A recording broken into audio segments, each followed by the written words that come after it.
is what Frontierland looks like right now. A massive construction zone, where one of the most immersive areas in all of Magic Kingdom used to be. Because just a couple months ago, this wasn't dirt, it was water. This was the rivers of America, flowing right through the heart of Frontierland, and sitting right in the middle of it was Tom Sawyer's Island. A place you didn't just walk through, you explored, with hidden caves, wooden bridges, winding paths that made you feel like you were completely off the grid. And the crazy part is, this area wasn't about rides. It was about something Disney doesn't do anymore. Atmosphere. Because Frontierland was designed to be more than just a collection of attractions. It was a story, a journey through the 19th century American frontier, from the early wilderness to the expansion of the Wild West. Everything in this land worked together to support that idea. The architecture, the music, the movement of the water, even the fact that you had to take a raft just to reach the island. And if you stood in the middle of that island, everything went quiet. You didn't feel like you're in a theme park. You felt like you stepped into another time.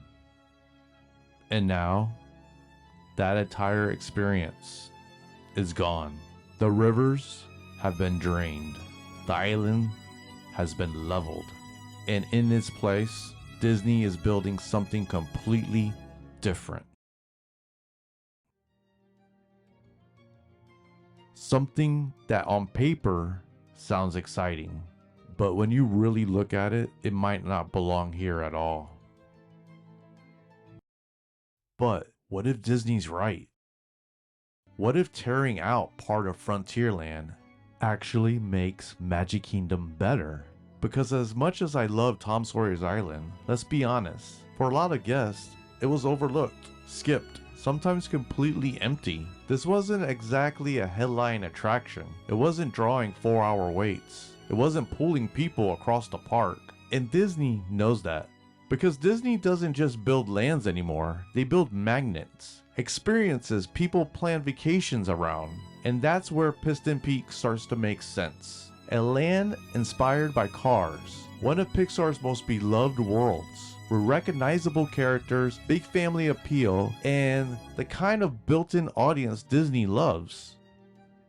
And honestly, it could be incredible. Imagine a towering mountain scenery, national park aesthetics, waterfalls, new kinetic energy in this part of the park. Maybe even one of Magic Kingdom's most ambitious additions in years. And if Disney pulls this off, people may look back and say, this was the right move. Because Frontierland has changed before, it has evolved before, and maybe this is just the next evolution. But that's where I keep getting stuck. Because even if the new land is great, there's still one problem that I can't ignore. It isn't whether this expansion will be good. It probably will be. It's whether it belongs. Does it belong in Frontierland? And this is where I landed. Piston Peak. Could be fantastic. And it may become one of the most beautiful additions Magic Kingdom has ever built. And generally, I hope it is. But two things can be true at once. Something new can be exciting, and something old still can be irreplaceable. Because my biggest issue was never really about change. Disney parks always changed. That's part of their story. It's the timeline that's the thorn. And honestly, it may always be. Because Frontierland was built as a journey through the 19th century American frontier. The rivers, the forts, the Wild West, all of it serving in one cohesive story. And now into that story comes Piston Peak, a land set in the present day universe of Cars. And whether it looks amazing or not, that is a break, a thematic break, a timeline break, and maybe even a break from what Walt Disney originally loved about this land.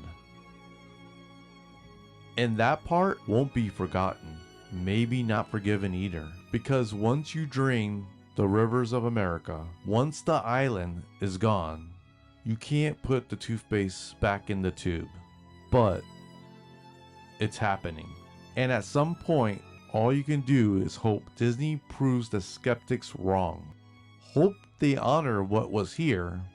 Hope they build something worthy of what was lost. Because maybe, just maybe, this becomes one of those changes that fans fight at first and later can't imagine living without it. Disney's done that before. But even if that happens, Tom Sawyer's Island and the rivers of America weren't just attractions.